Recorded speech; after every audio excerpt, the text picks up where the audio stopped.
Bienvenue dans Ding Dong, la nouvelle émission de Décodeur, votre podcast déco. Dans Ding Dong, on va parler conseils pratiques, trucs et astuces pour la maison.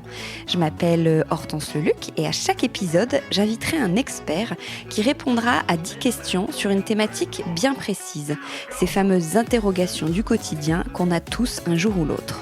Petits espaces, salle de bain, sol, couleurs, rénovation. Je lance le sujet sur Instagram, vous m'envoyez vos questions et on essaye d'y répondre ici, tout simplement.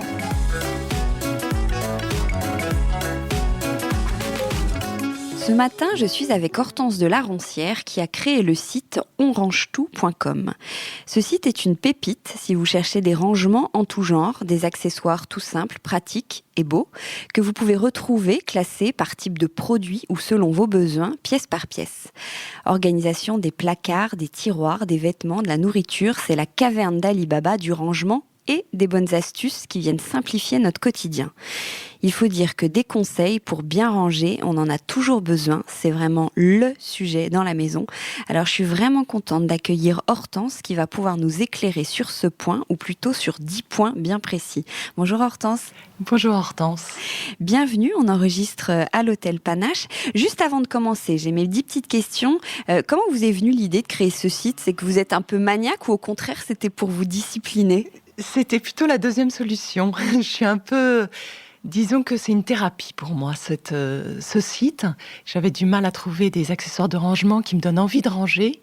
Et je me suis dit, je trouve pas. Et il faut que je crée ça pour moi, tout simplement. Et donc, ça m'a aidé à ranger.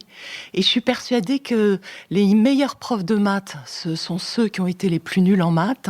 Et moi, j'étais pas forcément ordonnée à l'origine. Et du coup, j'ai développé pas mal d'astuces pour m'aider à devenir organisée. Maintenant, vous l'êtes ? Et maintenant, je le suis, oui. Mais pas maniaque, pas encore. Non, pas encore.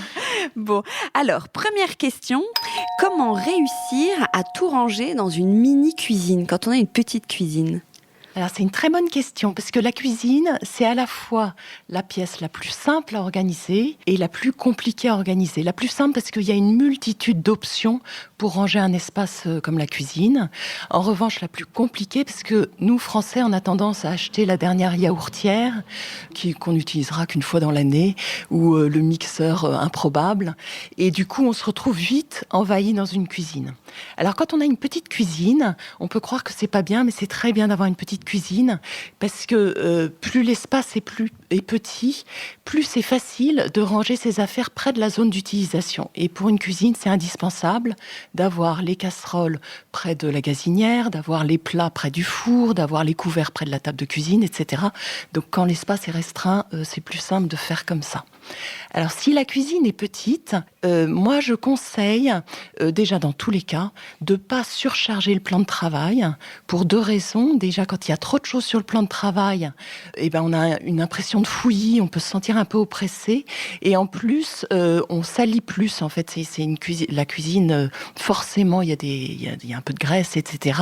Et les objets se salissent beaucoup plus sur un plan de travail. Donc, quand c'est possible, rangez au maximum à l'intérieur, dans les placards. Exploitez les espaces que vous avez à l'intérieur au mieux. Donc, vous pouvez investir les portes en suspendant, par exemple, une poubelle, en suspendant des crochets pour accrocher les torchons. On peut mettre des étagères adhésives. Bref, on peut mettre plein de rangements sur une porte. Il faut bien s'assurer que la porte ferme une fois qu'on a mis le rangement, qu'on a un dégagement suffisant. On peut aussi optimiser tous les placards. Donc, pour une cuisine, ce qui est un peu compliqué, c'est que parfois on a des placards très profonds. Et du coup, on va retrouver au fond, une conserve de marron confit qui date d'il y a 3 ans et qu'on aura complètement oublié. Voilà. Donc l'idée, c'est de rendre accessible ce qui est au fond. Donc pour ça, il existe par exemple des étagères à gradins qui permettent de mettre en hauteur les produits du fond et de pouvoir y accéder. On peut aussi utiliser des plateaux tournants. Moi, j'adore les plateaux tournants parce que il suffit de donner un petit coup. Dans le placard, on peut le mettre dans le placard. On peut le mettre sur le plan de travail aussi, mais on peut le mettre dans le placard et ça permet d'accéder aux produits qui se trouvent au fond. Aussi, pour les coins des placards, il existe des étagères en forme de coin et qui permettent d'accéder, justement, de voir en hauteur les produits qui y sont et puis d'utiliser la place qui est dans le coin. Oui, on gagne de la place. Voilà, ce que fait pas un plateau tournant, par exemple. Si, par exemple, vous avez des étagères très hautes et que vous n'utilisez pas toute la hauteur de l'étagère, vous pouvez glisser des étagères coulissantes pour exploiter la hauteur et puis ranger, par exemple, des tasses à café, etc. Oui, ça existe. D'accord. Qu'est-ce qui existe aussi par exemple, pour l'évier. Pour l'évier, souvent, on a des problèmes sous l'évier parce qu'il y a les tuyaux de l'évier qui empêchent d'installer une étagère. Et donc, il existe des étagères qui sont extensibles, qui prennent toute la largeur de l'évier et sur lesquelles on peut glisser les tuyaux. Les tuyaux peuvent passer et du coup, là, ça permet de ranger, par exemple, tous les produits d'entretien et de ne pas perdre toute cette place qu'on perd parfois dans les... Voilà, oui, bien sûr, l'évier. souvent, on a un espèce de grand cube un peu vide, on a un caisson avec tous les produits et c'est vrai qu'il... Exactement, et il y a une place perdue, très précieuse qui est perdue. Ouais. Pour les cuisines, mais il y a tellement de choses. Par exemple, vous avez un grand tiroir de cuisine, vous pouvez ranger vos casseroles. Vous n'avez pas tellement de placards pour vos casseroles, vous pouvez ranger vos casseroles à la verticale dans votre tiroir de cuisine et il y a des séparateurs pour que chaque casserole reste bien positionnée à la verticale et du coup, elles deviennent très accessibles. Vous n'avez pas à soulever toute la pile de casseroles pour prendre la poêle qui se trouve en dessous. Donc là, moi j'adore ce produit. Donc voilà, pour les petites cuisines, il faut se dire déjà que ce n'est pas un problème d'avoir une petite cuisine, c'est presque une chance. Et il y a 20 000 options. 20 000 solutions, voilà. Ouais. Super. Alors si on reste dans la cuisine, est-ce qu'il y a une organisation idéale dans le frigidaire ? Dans le réfrigérateur, on peut dire, pardon. Alors, le réfrigérateur, la problématique du réfrigérateur, c'est la péremption des aliments, souvent. Donc, alors, il y a deux choses. La première, regardez ce que vous dit votre fabricant de réfrigérateur, parce que chacun a ses zones de froid qui sont différentes, mais il faut bien respecter les zones de froid. Mêmes. Non, c'est pas. Moi, je me dis c'est tout le temps d'ailleurs en haut le plus froid, et en fait non. Eh ben, pas forcément. Pas forcément. Alors, parce que donc moi, je suis pas une experte, mais les réfrigérateurs américains, c'est différent. Bref. Donc là, il faut bien regarder ce qui est donné. Donc normalement, il y a 3 zones. Il y a les tiroirs pour les légumes. Il y a une zone froide entre 0 et 4 degrés. Donc c'est pour la viande, le poisson, etc. Et puis il y a la zone fraîche qui est de 4 à 6 et qui est plus pour les produits laitiers, les produits cuisinés, etc. Donc là, il faut respecter cette zone de froid. Donc c'est la première chose. La deuxième chose, c'est quand vous revenez, vous avez fait vos courses, vous revenez avec toutes vos courses et c'est le moment idéal pour revoir l'organisation de votre frigo. Si vous faites vos courses une fois par semaine, une fois par semaine, vous revoyez l'organisation de votre frigidaire pour placer devant les produits à plus courte DLC ou en tout cas la DLC la plus proche, la date limite de consommation. Pourquoi est-ce qu'il faut faire ça ? Parce que, surtout si vous avez des enfants, en général, les enfants, ils prennent les premiers produits qui se trouvent devant le frigo et ils oublient tout ce qui se trouve au fond.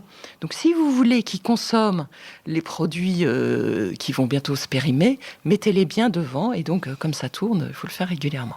L'autre chose pour le frigo, et c'est propre un peu aussi à tous les placards, compartimenter votre frigo. Par exemple, il existe des grands bacs transparents dans lesquels vous pouvez mettre tous les yaourts, un bac où vous pouvez mettre les pâtes brisées, etc. Et du coup, comme chaque chose est compartimentée, vous voyez tout de suite ce que vous avez et vous n'allez pas racheter des produits que vous avez déjà. Et donc, ça permet de voir qui sont au fond, coincés derrière la salade, etc. Exactement, oui, faire par thématique, en fait. Voilà, par thématique de produits. L'autre chose aussi, il existe des solutions pour conserver plus longtemps, en particulier tout ce qui est fruits et légumes. Par exemple, il y a des boîtes pour les fruits rouges. Les fruits rouges, ils ont tendance à s'abîmer rapidement parce qu'ils baignent dans leur jus. Et donc, quand ils baignent, ils moisissent. Et donc, il existe des boîtes qui font un peu passoire, où le jus est à part et du coup, le fruit est stocké. Et donc là, vous conserverez plus longtemps vos fruits et légumes. Pareil, moi je pourrais en parler des heures. Ah ouais, on adore. Pareil dans les tiroirs, des tiroirs à légumes. En fait, ce qui abîme les fruits et légumes, c'est la zone de contact. C'est que quand c'est sur du dur, la zone de contact, c'est souvent cette zone qui s'abîme, puis ça pourrit, puis après ça... Et donc, il existe des sortes de tapis aérés, donc mousseux, avec l'air qui circule, et qui permettent de faire une sorte de molleton pour éviter que les fruits s'abîment. Et du coup, ils sont conservés beaucoup plus longtemps. Et ça, vous le posez dans votre tiroir à légumes. Pour le frigo, donc je dis un peu en vrac, mais par exemple, tout ce qui est film plastique, il faut que vous les retiriez souvent. Sur quel type de produit, par exemple vous allez avoir des fruits et légumes et ils seront dans du plastique. Ça, vous enlevez tout de suite le plastique parce que les fruits et légumes se conservent moins bien dans du plastique et donc vous les laissez à l'air libre. Ah oui, d'accord. Oui, j'avais appris, ça n'a rien à voir avec le rangement, mais qu'il y a certains fruits et légumes, même qui viennent faire pourrir ceux d'à côté selon la typologie de... Par exemple, la banane. La banane. Faut pas mettre à côté de la pomme, par exemple, parce que ça peut... Voilà. C'est drôle. Et puis, il y a des fruits et légumes qui se gardent à l'extérieur. Oui. Donc, ou les tomates, ça se garde à l'extérieur. Les œufs, tiens. Les œufs, alors, bon, il y a deux options. Il y a deux écoles. En fait, ce qu'on dit, c'est si vous les achetez au frais, vous les remettez au frais. En revanche, s'ils étaient à température ambiante, vous pouvez les laisser à température ambiante. Ok. Alors, rien à voir, que faire avec tous les câbles dans la maison ? Comment on gère ça ? Alors, les câbles, le problème, souvent, c'est la propreté. Parce que, je ne sais pas pour vous, mais souvent, c'est une zone où on ne va pas trop voir et ils ont tendance à s'encrasser. Et puis, il peut y avoir de la... Donc, il faut penser à les nettoyer régulièrement, parce que tout de suite, déjà, ça fait... on les voit moins quand ils sont propres. On les nettoie quoi, d'ailleurs avec, du vinaigre blanc. Ah oui, d'accord. Le vinaigre blanc, ça marche pour tout. Hein. Mais aussi, passer le balai régulièrement, parce que c'est vrai que c'est une zone qu'on oublie. Ensuite, les câbles, il y a deux... Vous pouvez, donc si vous avez beaucoup de câbles, déjà c'est bien de faire un tri. Parfois, il peut arriver qu'on garde des câbles et on n'a plus l'appareil qui correspond aux câbles. Donc, les amener à la déchetterie, se débarrasser de ces câbles, c'est bien, parce qu'on en a plus qu'on pense, qui servent à rien. Ensuite, une fois qu'on a tous nos câbles, si vous en avez beaucoup, peut-être que vous avez besoin de les regrouper. Et donc, de les regrouper, il existe des velcro, mais par des élastiques, etc. Et ça permet qu'ils prennent moins de place. Et si aussi ils sont très longs, vous pouvez mettre des bobines pour les raccourcir, parce que c'est souvent le fait qu'ils soient démesurés par rapport aux besoins qui donne cette impression de fouillis. Après, vous pouvez, donc si, je sais pas, ça dépend des types de câbles, mais si c'est des câbles par exemple pour la télé, le vidéo, ou je sais pas quoi, la box Wi-Fi, ou des choses comme ça. Voilà. Ouais. Donc, si vous voulez repérer à quel câble correspond à quoi, soit vous pouvez mettre des étiquettes, il existe des étiquettes à câbles, vous pouvez mettre sinon un scotch de couleur, et puis la prise aussi, vous mettez la même couleur, donc vous savez à quoi ça correspond, et donc vous repérez beaucoup plus facilement les câbles. Autre chose aussi, il existe, il y a plein de choses pour les câbles, il existe des accessoires qui permettent de coller le câble au bureau. Par exemple, souvent on a un câble pour son téléphone et puis il tombe tout le temps par terre. Donc vous avez des sortes de rails que vous mettez de couleur ou blanc pour que ce soit complètement inaperçu et vous mettez dedans, vous imbriquez dedans votre câble et comme ça vous le retrouvez facilement et il tombe pas par terre. Ah oui, c'est une bonne astuce. Ouais. Et justement, en parlant de travailler, comment s'organiser quand on travaille dans le salon et au moment de tout ranger ? Alors, moi, j'adore cette question, parce qu'avec le télétravail, tout le monde est un peu concerné par ça. Et nous, on a un produit chouchou qu'on appelle le bureau nomade, qui se décline dans toutes les couleurs, parce que quand on veut ranger, il faut se faire plaisir. Donc, autant choisir quelque chose qui nous plaise et qui soit beau. Et donc, ce bureau nomade, en fait, c'est une sorte de casier, mais vous pouvez trouver autre chose. Mais l'idée, c'est d'avoir un casier dans lequel vous pouvez mettre votre ordinateur, vos crayons, voire votre mug, tous vos accessoires de travail qui se transportent comme une petite valise. Et par exemple, un matin, vous dites, moi aujourd'hui, je vais travailler sur la table de la cuisine. Vous le transportez, c'est tout votre bureau que vous emmenez. Et vous êtes sur la table de la cuisine. Si ce jour-là, vous voulez aller dans le salon, vous changez. Vous n'avez pas d'espace dédié, mais toutes vos affaires de bureau sont regroupées. Et quand vous avez fini de travailler, vous remettez tout dedans. Et vous le rangez dans un placard quelconque. Et l'avantage, c'est que quand vous travaillez plus, vous n'avez pas cette impression d'être envahi par votre boulot, quoi. Vous êtes dans un autre espace, vous n'avez pas l'impression de dîner dans votre bureau. Et ce bureau nomade, vous pouvez, si vous êtes plusieurs à être en télétravail chez vous, chacun choisit sa couleur et vous pouvez l'étiqueter, quoi. Bref, il y a plein de choses à faire. Ok. Comment se créer un coin buanderie dans un appartement? Parce que quand on a une maison, je spécifie dans un appartement, parce que quand on a une maison, parfois c'est à la cave où on a un petit coin, c'est plus facile d'avoir toutes les machines, les rangements. Dans un appart, c'est un petit peu moins évident. Normalement, c'est la salle de bain, souvent. Ouais. Donc, qu'est-ce qu'il faut pour une buanderie? Il faut le lave-linge, peut-être un sèche-linge, si vous voulez, un étendoir, un bac à linge et un panier pour le linge propre. En gros, plus des rangements pour les produits d'entretien. Donc, si vous n'avez pas de place, que vous voulez un sèche-linge dans votre buanderie, vous pouvez superposer le lave-linge et le sèche-linge l'un au-dessus de l'autre. Et donc là, vous gagnez de la place. Pour les étendoirs, il existe pas mal d'options d'étendoirs. Il existe des étendoirs qui se posent, si vous avez une baignoire, qui se posent sur la baignoire, ou bien qui se posent dans la douche, qui sont vraiment adaptés à la taille d'une douche. Ou bien donc en hauteur? Non, alors vous avez une douche, je sais pas, un bac à douche, ça fait 80 par, on va dire, par 60, j'en sais rien. Ouais. Et donc l'étendoir a pile cette taille, il est extensible. Et là, vous étendez, quand vous prenez pas votre douche, vous pouvez étendre votre linge, et puis après vous le pliez et vous l'enlevez.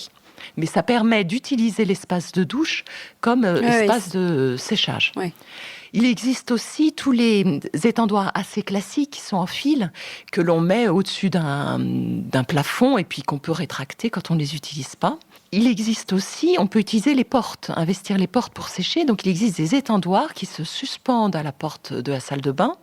Et puis quand on ne l'utilise pas, il se rabat. Donc en fait, ça prend 0 place. Donc pour l'étendage, normalement, ça ne devrait pas être un problème. Après, il faut vérifier que vous avez une bonne aération. La bonne aération, oui, dans la salle de bain. Donc, c'est souvent plutôt ça le problème. C'est comme ça qu'on se retrouve avec l'étendoir dans la chambre. Ah oui, non, mais ça, surtout sur le pas. lit. Ah bon, pourquoi surtout pas? C'est pas très agréable, quoi. Oui, c'est moche, oui. C'est moche, c'est pas très agréable. On se prend les pieds dedans. Et puis, du coup, la chambre devient un peu humide. Donc, l'idéal, c'est quand même d'utiliser la salle de bain. Si vous avez la chance d'avoir un espace extérieur, c'est de mettre à l'extérieur quand il pleut pas, quoi. Donc ça peut être une solution. Il existe aussi des étendoirs sur les balcons qui se posent sur un balcon. Mais on n'a pas trop le droit, si, d'étaler son linge sur un balcon. Parce que c'est à l'intérieur. On met l'étendoir côté privé. Oui. Donc là, mais même ça, on a le droit. Oui, je croyais qu'on n'avait pas le droit de suspendre ne serait-ce qu'une serviette à son balcon en ville. Sur la rambarde. Des voisins. Mais là, il ne sera pas sur la rambarde. En fait, il s'appuie sur la rambarde. Vous me direz si ça marche. Ensuite, il y a les bacs à linge. Les bacs à linge, s'il n'y a pas du tout de place, l'idéal, c'est un bac en tissu qui se rabat, qui ne prend pas de place. Moi, je conseille toujours d'avoir 2 bacs à linge. À linge sale, vous voulez dire? À linge sale, panier à linge, pardon. Panier à linge, oui. Pour la couleur et pour le blanc. Parce que ça permet que tout le monde fasse le tri, que ça ne revienne pas toujours à la même personne. Alors, plutôt couleur blanc ou par type de matière L'idéal, c'est 3. C'est délicat pour les pulls, la soie, etc.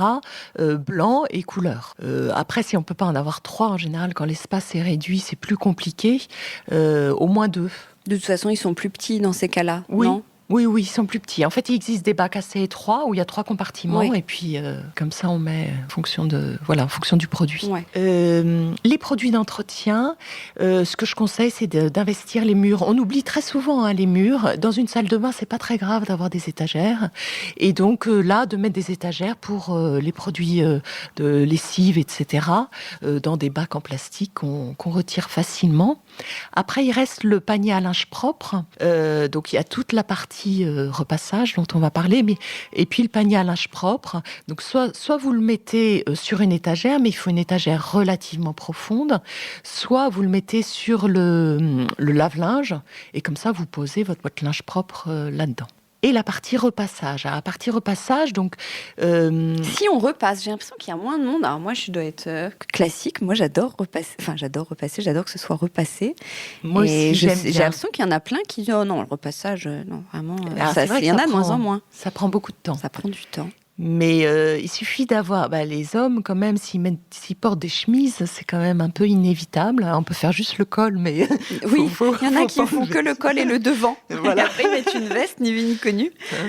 C'est vrai que les draps, c'est pas nécessaire, mais c'est tellement joli, un placard où tous les draps sont bien pliés. Quand c'est du lin, ça va, mais quand c'est du coton, et que c'est chiffonné, oui, c'est moins sympa. C'est vrai. Donc, votre conseil pour le repassage Pour le repassage, si par exemple, on n'a pas la place pour avoir une table à repasser, repassé. Il existe des nappes, moi que je trouve merveilleuses. Donc c'est qui sont carrées, qu'on peut poser sur une table, n'importe quelle table, et on repasse dessus. Elles ont non seulement l'avantage de protéger la table, de pouvoir repasser, et en plus elles reflètent la chaleur, et donc on gagne en énergie. En plus c'est plus efficace pour repasser. Super, je connais pas du tout. Voilà, donc la table à repasser n'est pas indispensable et ça prend beaucoup de place quand même. Donc ça peut être une solution pour les petits espaces. Alors en parlant de repassage et de vêtements, c'est une question qu'on nous a posée sur le compte Instagram de Décodeur quand j'ai fait un petit sondage. Posez-moi des questions pour On range tout. Comment bien s'organiser pour les vêtements qu'on vend sur Vinted ? Alors, on est de plus en plus nombreux à vendre sur Vinted. C'est vrai que ça peut être une petite logistique. Est-ce que vous avez des conseils sur ce sujet ? Alors, moi, personnellement, je suis un peu une extraterrestre. J'ai jamais acheté sur Vinted et je n'ai jamais vendu sur Vinted. Mais mon associée Bérangère, c'est une aficionado de Vinted.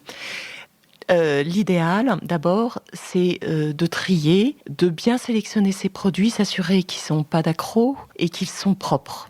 Voilà. Une fois qu'on a trié, c'est de prendre des bonnes photos, ensuite de les mettre en ligne, mais la photo est primordiale, voilà, parce que c'est ça qui donne envie d'acheter. De tenir compte des saisons, par exemple de ne pas vendre des maillots de bain sous prétexte que vous en avez là, vous voulez vous en débarrasser. Si c'est en plein hiver, il vaut mieux attendre le printemps pour pouvoir bien les vendre. Ensuite, il faut fixer le prix. Alors, quand vous fixez votre prix, il faut bien tenir compte des frais de port et aussi de la marge de négociation, parce que j'ai cru comprendre qu'il y avait toujours peu de négo. C'est infernal. C'est pas un peu de négo, n'est que négo. Voilà, donc voilà, que vous soyez pas surprise et vous dites, je gagne plus rien sur mon vêtement et ça va me coûter plus cher qu'autre chose. Donc bien en tenir compte au début et se dire jusqu'où je peux aller pour négocier, pour que ce soit rentable quand même un petit peu. Autre chose, de bien prévoir les emballages à l'avance, parce que vous allez avoir tout de suite probablement des offres, il faut tout de suite expédier, donc que vous soyez pas prise de court et que vous ayez déjà vos enveloppes pour faire partir rapidement. J'ai cru comprendre qu'il fallait être très réactif, un peu comme un site internet, comme nous, vous avez des demandes, il faut répondre tout de suite. Donc tout ça, ça peut prendre beaucoup de temps, donc il faut être prêt à faire ça. Et je crois qu'il y a des gens qui en ont fait leur métier, du coup, et qui font ça pour vous. Oui, il y a des sites qui font ça pour vous. Voilà. Ouais. Et alors, il y a deux options. Soit ils peuvent venir chez vous, ou vous pouvez leur leur donner, puis vous êtes rémunéré après au lot ou au pourcentage. Oui, non, je connais pas bien. Mais les vêtements, comment on les conserve quand on les veut plus ? On a fait le tri dans sa penderie, on a fait le ménage du printemps, on a sur 10 pulls, il y en a 3 qu'on n'utilise plus. On va les vendre. Où est-ce qu'on les stocke pour bien ranger, s'organiser ? On met dans des boîtes sous le lit, on met au grenier, à la cave Alors, ça dépend si vous voulez les vendre tout de suite ou si vous voulez attendre, faire tout le tri, puis tout, c'est valable pour quand on vend, mais c'est aussi valable quand on va donner à des associations, bien etc. sûr. Donc, l'idée, c'est de les séparer de votre placard, parce que sinon, vous allez avoir tendance à les garder et tout. Donc, déjà, vous avez fait le principal de se dire, je vais vouloir me séparer de ces vêtements. Donc, les mettre dans des grands sacs. Il existe des grands sacs en tissu ou bien en plastique recyclé qui sont très pratiques parce que très volumineux. Et là-dedans, vous mettez vos vêtements. Ils se ferment avec une fermeture, donc ça les protège de la poussière et de quoi que ce soit. Et vous les stockez à un endroit qui est pas précieux, où la place vaut moins cher qu'ailleurs. Donc, c'est-à-dire, ça peut être un grenier, ça peut être au fond d'un placard que vous n'utilisez pas, ça peut être en haut d'une armoire, bref. Ça peut être aussi dans la cave, mais là, mettez plutôt dans des boîtes étanches. Voilà. Ah oui, j'allais vous dire, c'est ma question d'après. Quel type de boîte ou de rangement pour le grenier ou la cave ? Il faut faire attention dans la cave à avoir des rangements spécifiques ? Ah oui. La cave, c'est indispensable, surtout si elle est humide, d'avoir des rangements étanches. Donc là, il y a plusieurs options. C'est des boîtes en plastique étanches qui sont de toutes les tailles. Donc vous adaptez en fonction de ce que vous avez à ranger. Étanches, c'est pas forcément les mêmes boîtes en plastique que pour ranger autre chose. Ah non. oui. Non, parce qu'elles ont un joint, en fait, souvent. Donc, soit elles ont un joint au niveau du couvercle et elles ferment par des clips, mais très fermés. Soit le couvercle englobe un peu la boîte. Et donc, elles sont étanches. Alors, c'est pas pour ça qu'on peut les mettre dans l'eau, les faire baigner dans l'eau, etc. Mais c'est ce qu'il faut pour une cave si on veut retrouver ses vêtements sans qu'ils soient moisis. Aussi, ce qu'on peut mettre dans cette boîte, on peut mettre des antimites. Alors c'est soit du cèdre, soit tout simplement un sachet de lavande pour que les vêtements vivent bien leur vie. Mais une fois que vous êtes là-dedans, vous pouvez les stocker longtemps. Hein. Oui, parce qu'il y a même une odeur dans la cave. Il peut y avoir une odeur. C'est pour ça que la lavande ou le cèdre, c'est bien, c'est intéressant de les avoir. Il faut savoir que le cèdre, au bout d'un certain temps, il peut s'oxyder. Donc, si vous avez l'impression qu'il fait plus d'effet, il suffit de le poncer un petit peu et ça reprend vie et l'odeur revient, le parfum revient. Donc. Ok. Je reviens à la cuisine. Qu'est-ce que vous pensez du compost ? C'est quelque chose. On nous parle beaucoup. Il faudrait le faire, mais est-ce que c'est pas quelque chose en plus dans la cuisine ? Ah non, c'est pas en plus. Autant vintage, je suis pas très à l'aise. Alors autant le compost, c'est un peu mon dada. Je suis ravie de votre question. Ah oui. Non, c'est pas du tout un accessoire. C'est tellement satisfaisant de faire son compost. Alors pour moi, c'est pas un effet de mode. C'est pas bon. Parce que alors peut-être qu'on peut rappeler ce qu'est le compost. Oui. Tout à fait. Alors, le compost, c'est une solution pour réutiliser ces déchets, les déchets alimentaires, déchets verts, et éviter qu'ils aillent dans la poubelle, qui surchargent votre poubelle. Et ces déchets verts vont se transformer en une terre, et non seulement de la terre, mais en plus de la bonne terre pour vos plantes. Donc, c'est très vertueux comme parcours. Et quand on commence à faire du compost, on réalise qu'en fait, on a beaucoup de déchets verts qui encombrent nos poubelles et que c'est trop dommage parce que ça a de la valeur, ce déchet. Hein, et donc, autant le transformer en terre. Concernant le seau à compost dans la cuisine, le seau à compost, il sert uniquement à déplacer les déchets qu'on a vers le bac à compost qu'on a normalement à l'extérieur. Le compost, il se forme pas dans son seau à compost de cuisine.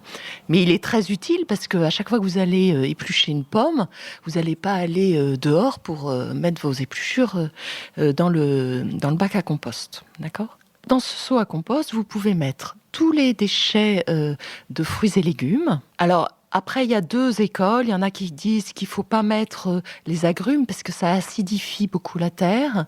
Il y en a d'autres qui les mettent. Moi, je les mets quand on n'en a pas beaucoup. C'est pas du tout, quoi. C'est pas gênant, voilà. Vous pouvez mettre les coquilles d'œufs, vous pouvez mettre le marc de café, vous pouvez mettre le thé, les tisanes, bien sûr. Bref, il y a plein de produits alimentaires. Il y en a qui mettent le riz aussi. Tout ce qui est en fait des produits, tout ce qui est naturel peut aller dans le compost. Votre seau à compost de cuisine, une fois qu'il est plein, vous le videz et vous pouvez même le vider plus souvent dans le bac à compost qui est dehors. Parce que souvent, ce qu'on nous dit, mais il peut y avoir des moucherons, ou ça peut sentir mauvais. En général, ça sent pas très mauvais parce que vous avez un couvercle. Bon, moi, j'ai jamais remarqué ça, mais si c'est le cas, il faut le vider et puis vous nettoyez votre seau à compost et c'est pas gênant pour la cuisine d'avoir ce seau à compost, voilà. Après, on n'a pas tous la chance d'avoir soit un jardin, soit un balcon. Alors, il faut savoir aussi que les villes, souvent, donnent des bacs à compost pour le jardin, même pour le balcon. Ah oui. Donc, autant en profiter. Mais on n'a pas tous la chance d'avoir un endroit extérieur pour mettre ce seau à compost. Et de plus en plus, dans les immeubles, il y a des composts partagés. Donc, demandez à la copropriété. Et puis, en plus, c'est assez sympa parce que ça crée du lien entre voisins. En fait, c'est un geste très vertueux. Voilà. Donc, ça peut être dans votre immeuble, mais aussi il y a des jardins publics qui proposent des bacs à compost.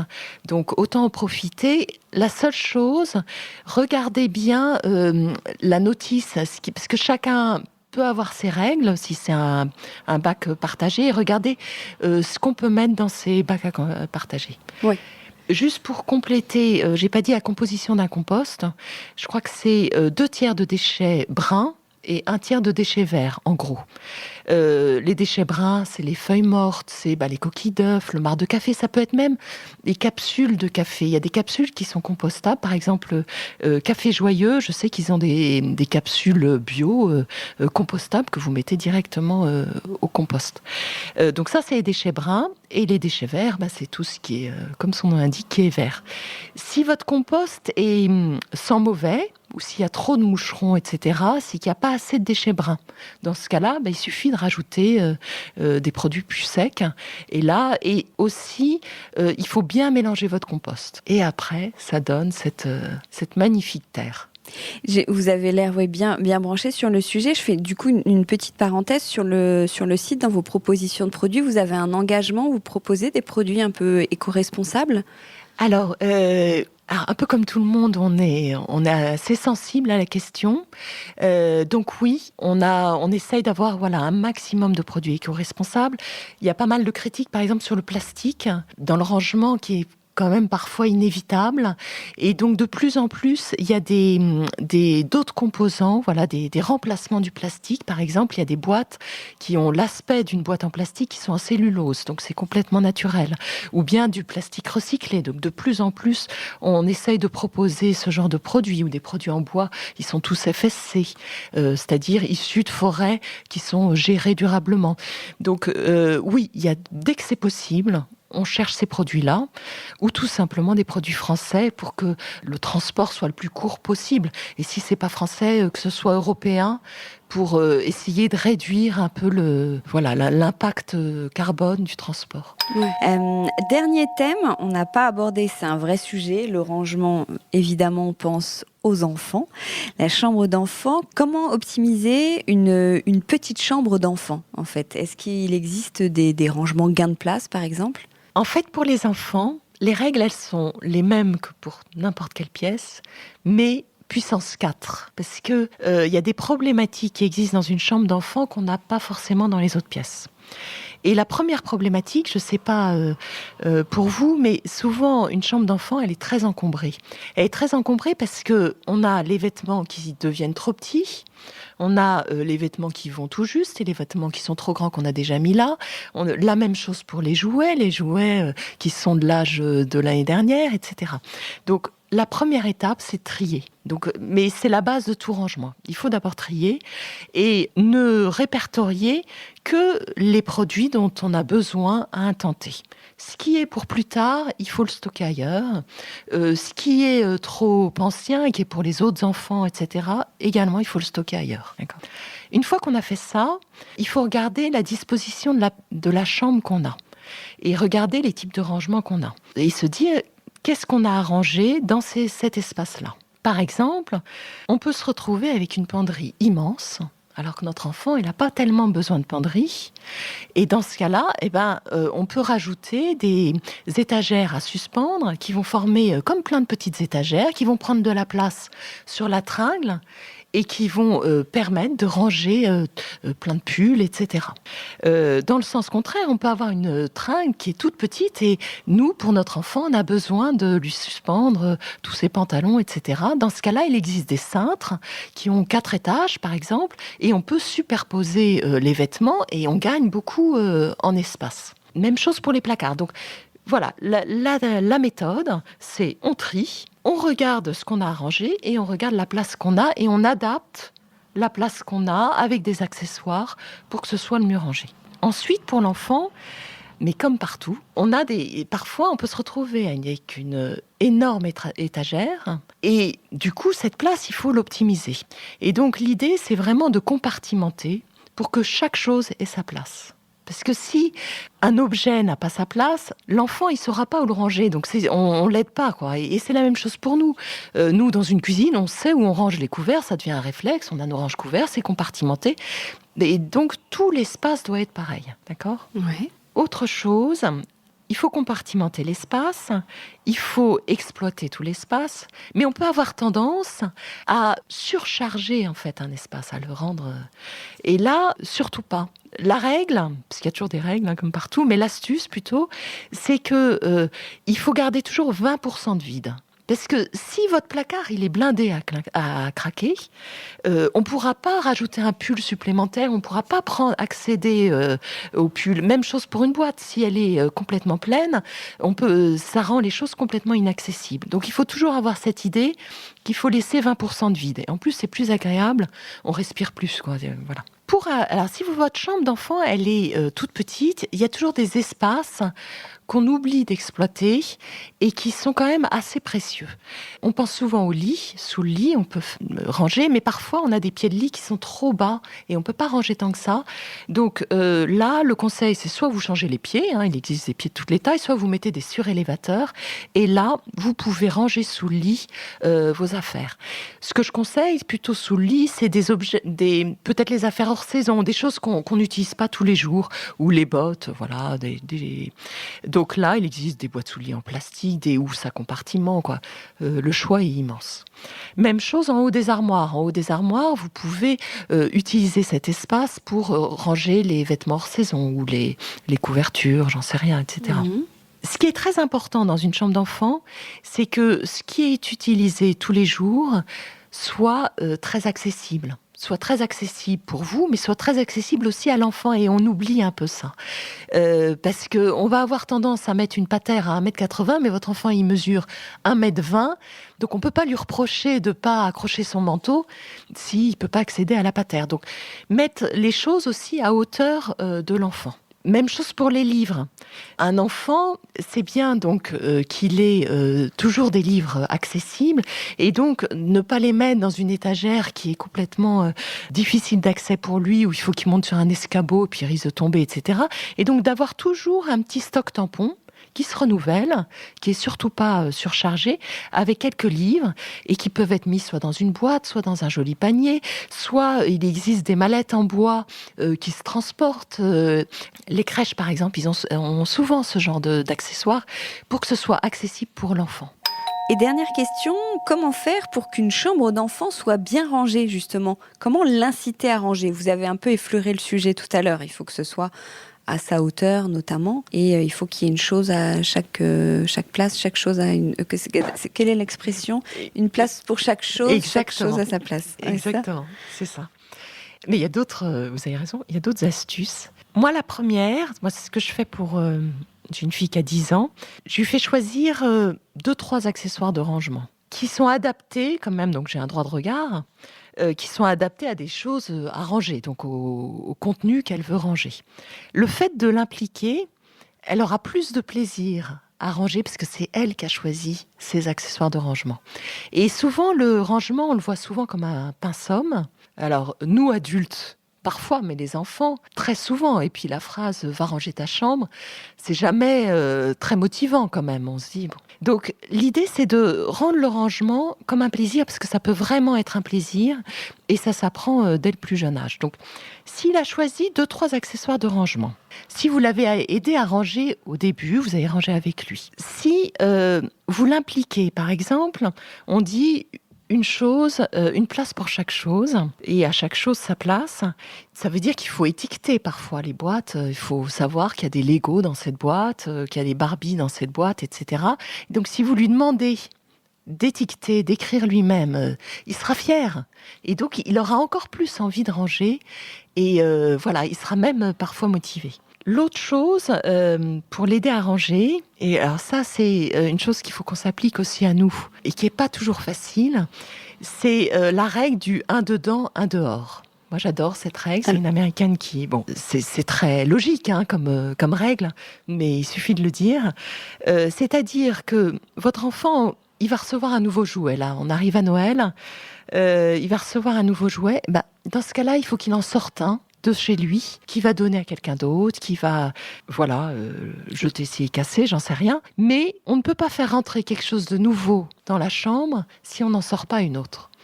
Et pour nous, c'est la même chose. Quand on va s'acheter une jolie robe, Dans ce cas-là, il faut que je sorte quelque chose que je n'utilise pas depuis 1 an, etc. Déjà, vous allez voir, on achète beaucoup moins quand on pense comme ça. Et on n'achète que des choses qui sont vraiment indispensables. Ensuite, pour l'enfant, la dernière astuce... c'est que on a dit tout à l'heure qu'il fallait trier, qu'il fallait pas qu'il soit surchargé de jouets, etc. L'idée, c'est de faire tourner ses jouets ou ses livres, ou en fonction de son âge, quoi, ses activités. S'il a 4-5 activités du moment, c'est très bien.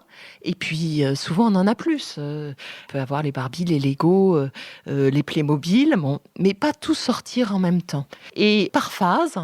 on change les jouets. Déjà, il va avoir l'impression de redécouvrir ses jouets, alors que quand tout est à disposition, il n'en profite pas. Et puis, en plus, ça ne va pas surcharger son espace. Donc, voilà, c'est un double effet. C'est aussi vertueux que le compost.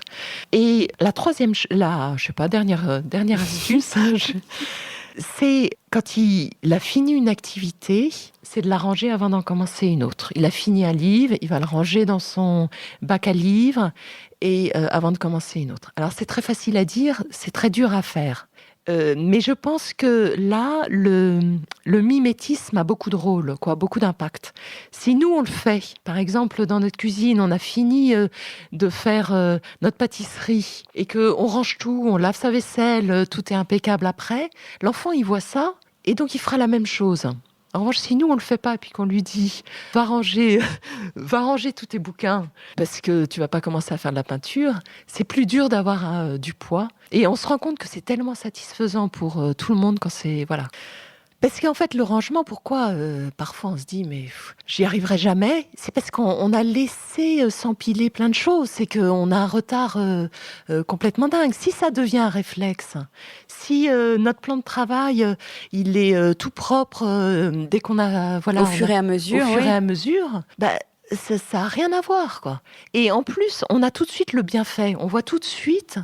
que c'est tellement agréable quand on retrouve ses affaires, quand c'est bien rangé, quand on n'a pas à chercher pendant 20 minutes ses clés alors qu'on est dans l'urgence et qu'on a un rendez-vous hyper important. C'est que bénéfique. Donc, oui, il faut vraiment ranger. Le grand conseil, c'est de ranger au fur et à mesure les choses. Voilà, ranger au fur et à mesure. Quelles que soient les pièces de la maison. Les piles de vêtements, c'est pareil. Dans une chambre, du lundi au samedi, on peut accumuler toutes ces tenues et ne pas les ranger. Et le week-end, on se dit, faut que je range ma chambre. Exactement. Là, c'est plutôt tous les soirs. Et ça prend 2 secondes et demie, quoi. Ça prend pas de temps. En fait, les règles, c'est toujours les mêmes. C'est donner une place à chaque chose. Compartimenter pour donner cette place à chaque chose. Ranger les affaires près de leur zone d'utilisation. Parce que sinon, on perd beaucoup de temps à trouver ces affaires et tout. Ne pas faire entrer trop de choses. Donc, une chose, un dedans, un dehors. Et profiter, quoi. Bon, merci beaucoup, Hortense. C'était passionnant. Merci beaucoup pour toutes ces informations, ces précieuses informations, vraiment. C'était très sympa d'échanger avec vous. Merci beaucoup. Et donc, je rappelle quand même votre site onrangetout.com où il y a plein de petits produits pour nous aider justement à mettre en place tous ces bons conseils. Merci vraiment, Hortense. Merci à vous, Hortense. Au revoir, Hortense, oui. Au revoir. À bientôt. Décodeur, c'est terminé pour aujourd'hui. Merci beaucoup d'avoir écouté en entier. Si vous avez aimé cette émission, n'oubliez surtout pas de vous abonner au podcast pour ne pas rater les prochains épisodes. Bien sûr, vous pouvez aussi la partager en l'envoyant à vos proches ou en story Insta. D'ailleurs, vous pouvez me retrouver sur le compte Décodeur où je poste quasiment tous les jours. Et si jamais vous écoutez cette émission sur Apple Podcast et que vous avez 20 secondes, n'hésitez pas à laisser un commentaire. C'est juste sous la liste des épisodes. C'est comme partout, plus j'ai d'avis et d'étoiles, plus le podcast se détache et se fait connaître.